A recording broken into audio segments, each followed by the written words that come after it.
Muito bem, senhores, tudo bem com vocês? Olha só que matéria é esta. Que matéria é esta que o Estadão está trazendo e está afirmando revanchismo por parte do Barba se consolidando de uma maneira muito perigosa no Brasil. Ou seja, o próprio Estadão, um dos jornais mais influentes no Brasil, que parece que acordou, está trazendo esta reportagem que eu quero compartilhar com você a partir de agora, tá certo? Eu vou colocar na tela aí para você. Isso, vai aparecer aí, ó.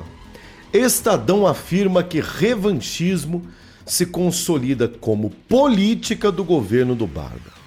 O jornal disse que o partido do Barba não tem rumo, ideias nem base no parlamento, ou seja, resumindo para você, trocando em miúdos aqui o que o Estadão está dizendo. Eles não sabem o que fazer com o Brasil. Juntou um baita de um mecanismo nesta nação, porque tem que tirar o Bolsonaro, porque vamos derrubar, ok, né? Não está mais aí.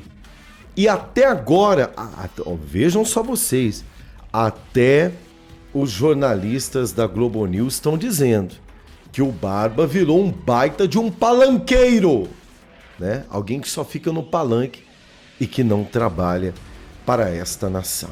Não é verdade? Ou seja, é até estranho, né? Só agora que eles perceberam isso, né? E vou trazer para você também uma fala que acaba de sair e ela está repercutindo uma fala do Deltan Dallagnol, que inclusive tem tudo a ver com esse assunto. O Deltan Dallagnol que perdeu, né? Teve seu mandato cassado pelo Chandovski, né? E que também está englobado, está colocado dentro dessa estrutura de revanchismo no Brasil. Ou seja, eles pensam pouco em governar e muito em se vingar. Vamos ouvir o que diz aí o Deltan Dallagnol. Na sequência, trago para você esta matéria pesadíssima do Estadão e algo muito importante que o Estadão está pontuando que você precisa ficar atento. Vamos ouvir o Deltan. Eu queria começar, deputado, até sabendo a estratégia jurídica sua. O senhor já recorreu à decisão? Ainda não? Qual vai ser sua estratégia jurídica para tentar recuperar o seu mandato? A partir da decisão do Tribunal Superior Eleitoral, nós vamos oferecer embargos de declaração para o próprio tribunal, e eu já explico por que a gente precisa fazer isso, para só em seguida a gente levar a questão ao Supremo Tribunal Federal, que vai poder rever essa questão, restabelecer a lei, restabelecer a Constituição, nesse caso. Então essa é a perspectiva de curto prazo, Fabiola. E por que a gente precisa entrar com embargos de declaração? Porque nesse caso existem duas questões muito claras. Eu vou explicar de modo muito claro e didático. Em primeiro lugar, existe uma discussão em cima de suposições que revolve fatos e provas, em que o Tribunal Superior Eleitoral fez 4 suposições sucessivas, fez um malabarismo jurídico, dizendo que supôs que eu saí do cargo porque possivelmente alguma reclamação contra mim poderia se converter num processo disciplinar que eventualmente poderia se converter possivelmente, né, numa condenação que possivelmente poderia se converter numa demissão. 4 suposições sucessivas envolvendo fatos. E agora o que é mais grave, além dessa discussão fático-probatória, que nunca foi feita nos autos porque não era nem relevante, e não era relevante justamente porque existe uma segunda questão que é: a lei é clara e é objetiva. Só se torna elegível membro do Ministério Público que sai da carreira quando está na pendência um processo disciplinar. A lei é muito clara e objetiva, e a questão é: existia algum processo disciplinar quando o Deltan saiu do Ministério Público? Não existia nenhum. E pode aquela regra ser estendida para outras situações, a regra que torna alguém inelegível quando sai na pendência de processo disciplinar, pode ser estendida para outras situações? A resposta é não. A Constituição, toda a interpretação da Constituição, não só do Supremo, dos tribunais superiores e toda a doutrina, tem toneladas de escritos, de textos unânimes dizendo que toda interpretação, toda regra que restringe direito fundamental, como direito a votar e ser votado, os direitos políticos, deve ser interpretada restritivamente. não pode ser ampliada pelo intérprete, pelo julgador, pelo aplicador da lei, que é o que eles fizeram nesse caso. Então veja que tem duas situações.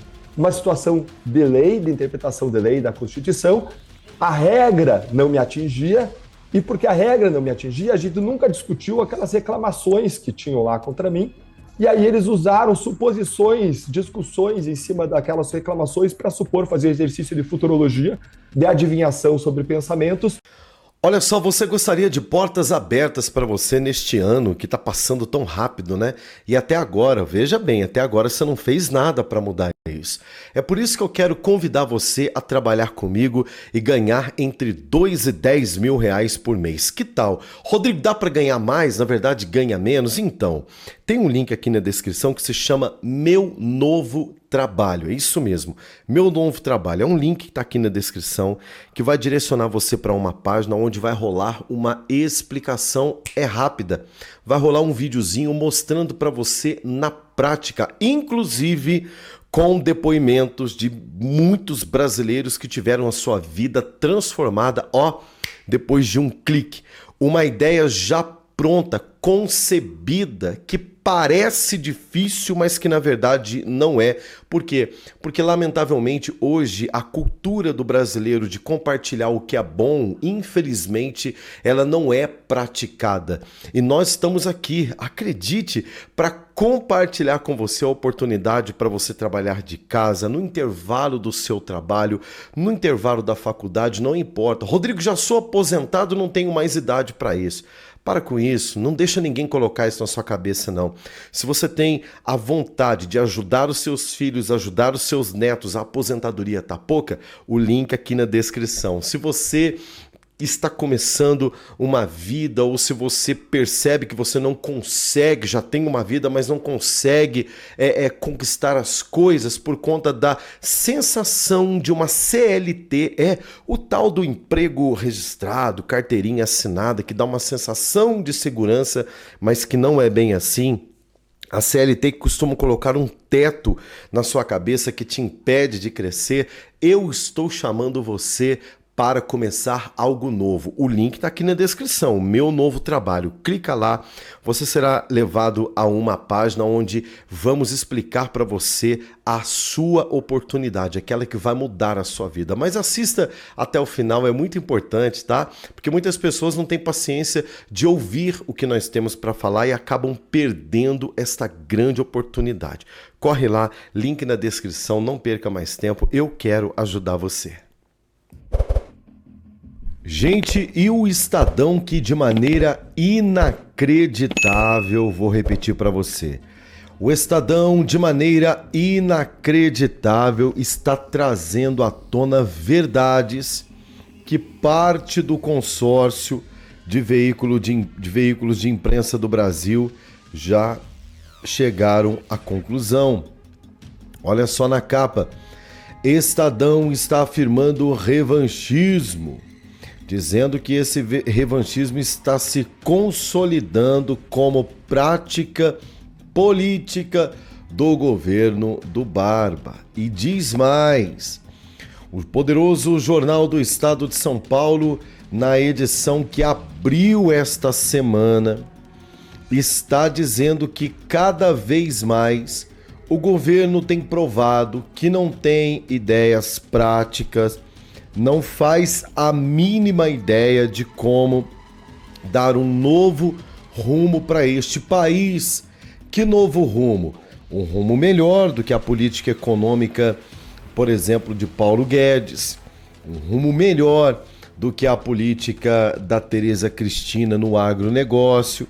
Um rumo melhor na política de segurança nacional, como, por exemplo, a do nosso querido general Braga Neto.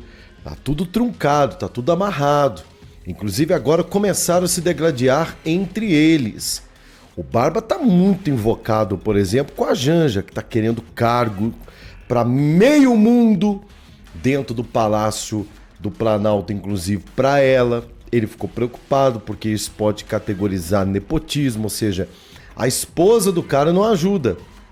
Em vez de ser a mulher sábia e auxiliadora, se ele for no conselho dela, daqui a pouco tá pagando cadeia por conta de nepotismo.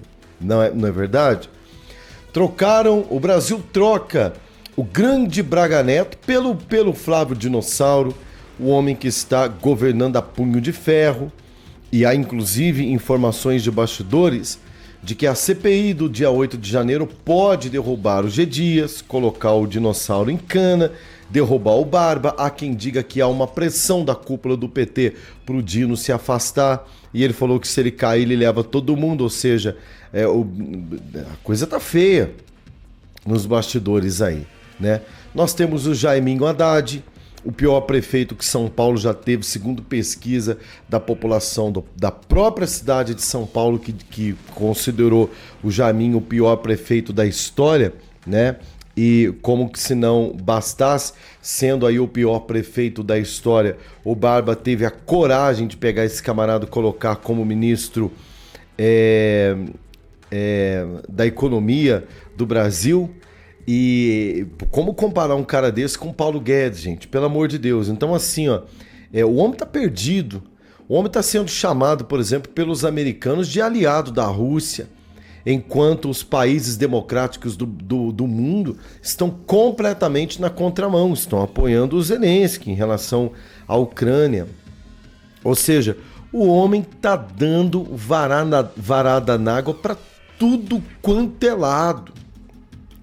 Inclusive sobre a questão do Deltan Dallagnol, que você ouviu um trechinho do que o Deltan falou, que vai recorrer, vai trabalhar, de que ele acredita muito em uma espécie de um malabarismo, palavras do Deltan Dallagnol, feita, né, pelo Chandovsky. A República de Alexandria falou, vou provar facilmente, só não enxerga quem não quer.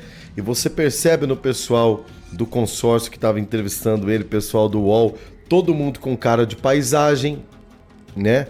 E realmente falando, caramba, não tenho o que argumentar com esse cara, não é verdade?